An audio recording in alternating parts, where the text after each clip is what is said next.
नमस्कार बच्चों। कक्षा 10 षष्ठः पाठः महाराणा प्रतापः। महाराणा प्रताप के बारे में तो आप सभी जानते होंगे कि वह बहुत प्रतापी वीर थे। उन्होंने अनेक मुगलों से सामना करके हमारे देश की रक्षा की थी तथा अकबर को भी उन्होंने युद्ध में हराया था।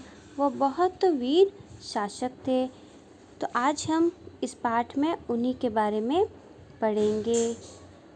भारतवर्ष सहस्राधिक वर्षाणि परतंत्रम आसीत्। भारतवर्ष हजारों से भी अधिक गुलाम था। परतंत्रम यानी गुलाम। विदेशिक पद ललिते दास्युषि दुष्यते तस्मिन् काले मुगल वंश्यां शासने प्रयासो राजानः। विदेशियों के पद ललिते पैरों के तले दास्यु दूषिते तस्मिन् काले पैरों के तले कुचलते हुए तस्मिन् काले उस काल में मुगल वंश्याम शासने जो मुगल वंशों के राजा थे युद्धम विनेव मुगल सत्ताधिशासनम आधिप्यम स्वीकृत्य। राजा जो थे युद्ध किए ही बिना मुगल सत्ता को स्वीकार करके तानेव जगदीश्वरान भवन्ति स्म। उन्हें ही संसार का स्वामी मानते थे। यानी उस समय विदेशियों के पैरों तले कुचलते हुए मुगलों से जो हमारे यहाँ के राजा थे वो मुगल वंश के राजाओं से बिना युद्ध किए ही उनकी सत्ता को स्वीकार किया, यानी उनकी गुलामी करते थे। तेषां सेवायां बद्ध परिकराः सन्तः स्वदेश रक्षाव्रत विमुक्तां भजने स्म। उन्हें ही संसार का स्वामी मानते थे। उनकी ही सेवा करते थे। भारतीयाः सर्वथा निराशां परमात्मानंजस्य आश्रित्य जीवनं यापयन्ति स्म। भारतीय पूरी तरह से निराशा और परमात्मा पर आश्रित होकर जीवन यापन कर रहे थे, यानी पूरी तरीके से उन पर ही आश्रित थे। तस्मिन्नेव अंधकारमये कालखंडे स्वतंत्रता दीपशिखेव आत्मगौरवस्य मूर्तिरिव प्रतापस्य प्रतिमानव इव महाराणा प्रतापः मेवाड़राज्यस्य भाज्यते स्म।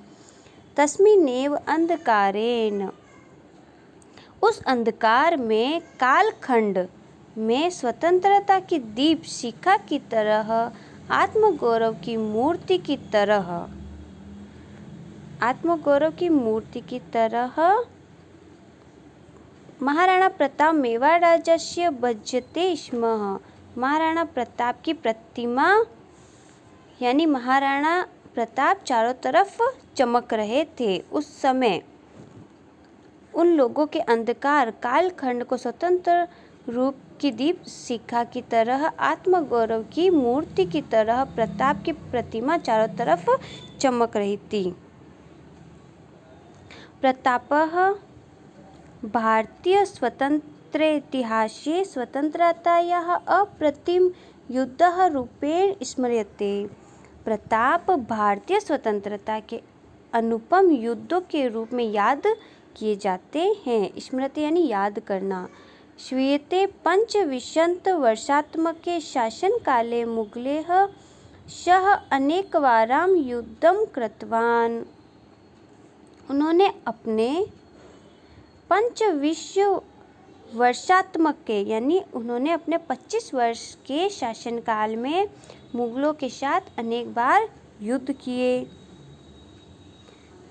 जीवने नेकाभिः परिस्थितिः सन्तप्रियमाणोऽपि कदापि पराजयं ध्येयं वा न प्रदर्शितवान्।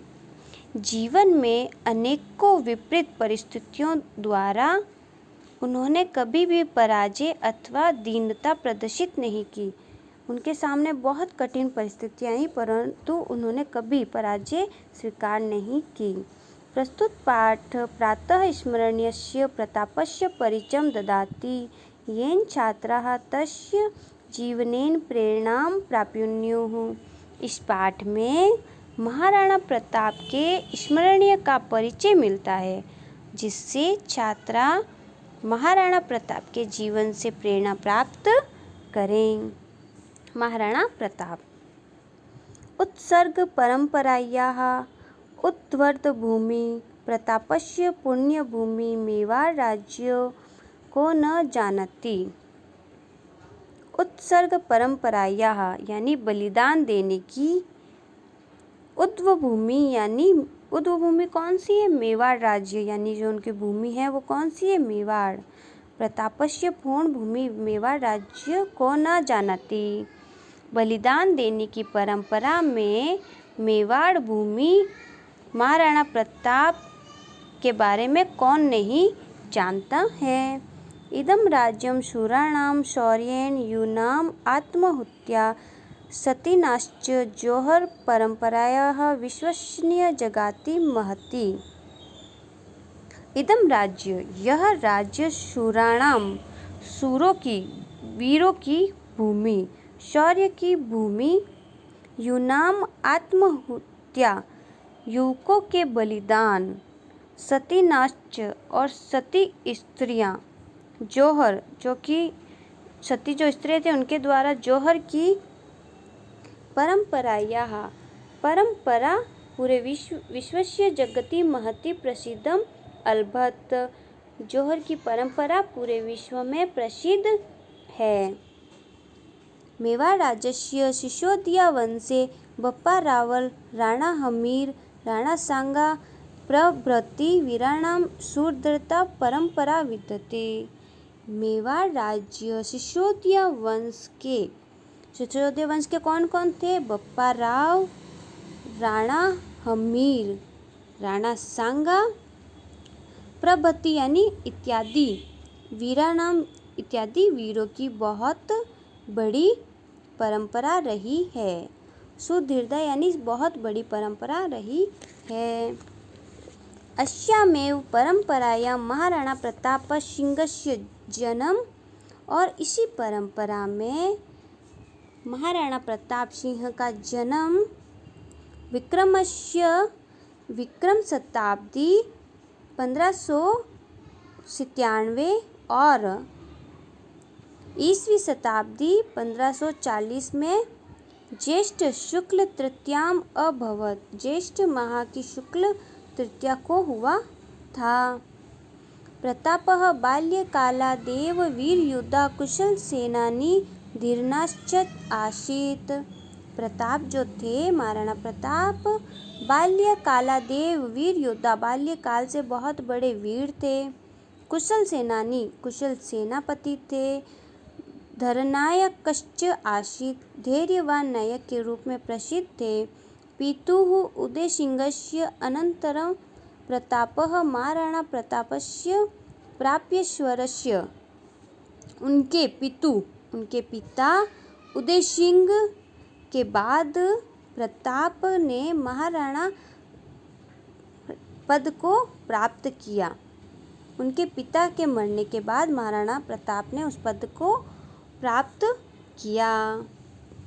और 32वें वर्ष से यानी 32 वर्ष की आयु में मेवाड़ राज्य से सिंहासन आरूढ़वान, मेवाड़ राज्य के सिंहासन पर बैठे। आरूढ़वान यानी बैठना। तस्य राज्याभिषेकः गोगुंदा गाँव में अभवत। तस्य यानी उनका राज्य अभिषेक गोगुंदा गाँव में हुआ था। तस्मिन् काले उत्तर भारते मुगल वंशीयानां शासनम् आसीत्।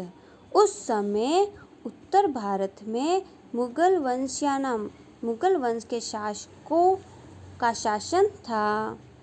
राजानः तत्सेवामेव स्वकर्तव्यं मन्यामाह। सभी राजाओं का जो उनकी सेवा में ही थे। देश रक्षा कर्तव्याद सर्वथा विमुखाः आसन्। जो और राजा थे वो मुगलों के शासन की ही सेवा करते थे। वो अपना कर्तव्य, देश की सेवा का कर्तव्य, देश की रक्षा करना भूल गए, उनसे अपना मुंह मोड़ लिया कि हमें देश की रक्षा करने में भी अपना कर्तव्य निभाना है। मुगल शासनस्य साहाय्यं विधाय आत्मगौरवं मन्यते स्म, और वह मुगल शासकों की सहायता करना ही अपना आत्मगौरव समझते थे। शत्रुभिः सह दीर्घकालीनां युद्धानां कारणेन मेवाड़ राज्य स्थितिः समीचीना च न आसीत्। शत्रुओं के साथ दीर्घकालीनानां यानी लंबे समय तक युद्ध करने कारणेन मेवाड़ राज्यस्य युद्ध करने के कारण मेवाड़ समाज की स्थिति समीचीना न आसीत्, स्थिति ठीक नहीं थी। यद्यपि प्रतापस्य पिता महाराणा उदय सिंह प्रतापी राजा आसीत्, वैसे तो प्रताप के जो पिता थे कौन थे? उदय सिंह, जो बहुत प्रतापी राजा थे, किंतु परिस्थितिवशात् चित्तौड़गढ़ आदि स्थानानि आक्रांतभिः दीर्घगृहीतानि, लेकिन परिस्थिति के कारण चित्तौड़गढ़ आदि स्थान आक्रमणकारी शत्रु इन सभी किलों को जीत लिया था। यानी जो आक्रमण हुआ था जिससे उनके सभी किलों को शत्रुओं ने जीत लिया। अतएव सिंहासन मरूड़ प्रतापः हस्त समुच्चयतानां प्रमुख दुर्गः प्राप्त चिंतन मारेभ। इसलिए सिंहासन पर बैठे महाराणा प्रताप ने अपने हाथों से अलग हुए हस्त यानी हाथ, अच्युतानम यानी अलग होना, प्रमुख दुर्गः प्राप्त चिंता मारेभे, अपने प्रमुख दुर्गों को अपने हाथ से अलग हुए, दुर्गों को प्राप्त करने की चिंता में लगे हुए थे। प्रथम स्वस्वमिभक्त समानता स्थानी भिल्लाजानं च सभाम आकरितवान। सबसे पहले अपने स्वामी भक्त समांतर जो थे और स्थानीय भिल्लाजानाम और वहीं के जो भील लोग थे, च सभाम आकारितवान और उनको एक सभा बुलाई, उसी सभा में प्रतिभा तदेव च प्रतिज्ञा कृतवान और प्रतिज्ञा की यावत अहम हस्त समुच्चात कि जब तक मैं अपने हस्त समुच्चान यानी जब तक मैं अपने हाथों से दूर हुए स्वराज्य भागान पुनः न प्राप्स्यामि, अपने हाथों से राज्य के भागों को पुनः नहीं प्राप्त कर लेता, तब तक तावत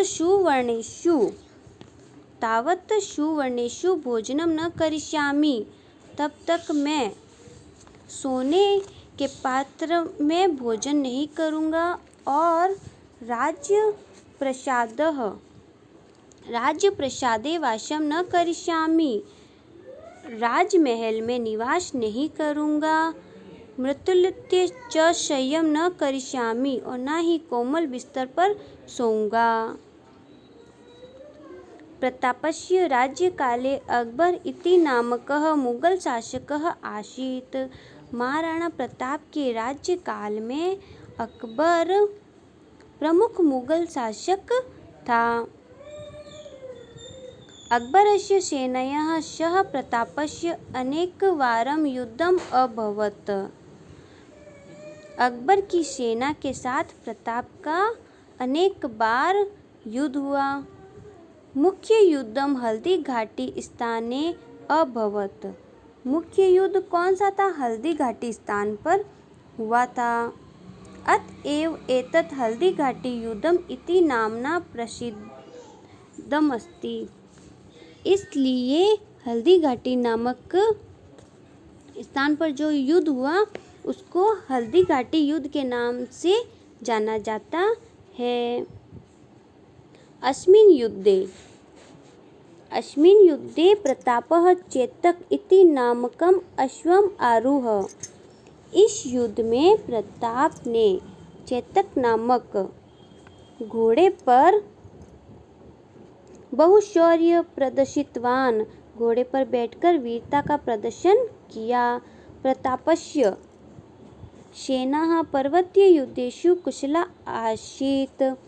इस युद्ध में प्रताप की सेना ने पर्वत युद्ध में कुशलता हासिल की।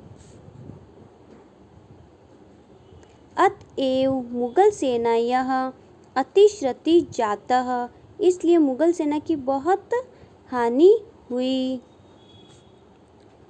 मुगल सेना स्थानीय जनानां विरोधकारेण परावर्तिता। मुगल सेना स्थानीय लोगों के विरोध करने के कारण वापस लौट गई।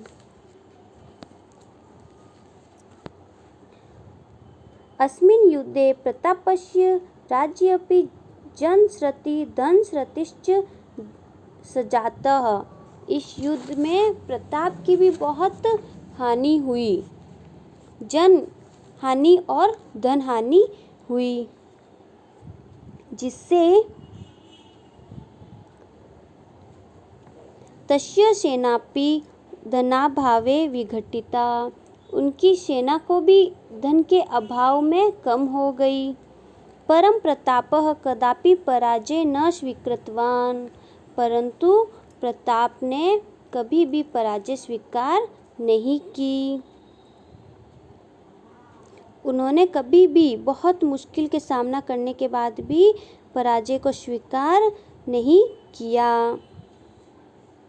अरण्यग्रह प्रदेशेषु उषित्वा स्वसंकल्पसिद्ध्यै सैन्यसंग्रहम् उपाक्रमत्। वन और गुफाओं के प्रदेश में रहकर अपने संकल्प की पूर्ति के लिए सेना का संग्रह शुरू किया। सैन्य संग्रहणम उपाक्रमत यानी सेना का संग्रह करने का संकल्प पूर्ण किया। सैन्य संग्रहणम तत्प्रशिक्षणम च बहुविध साध्यम कार्यम।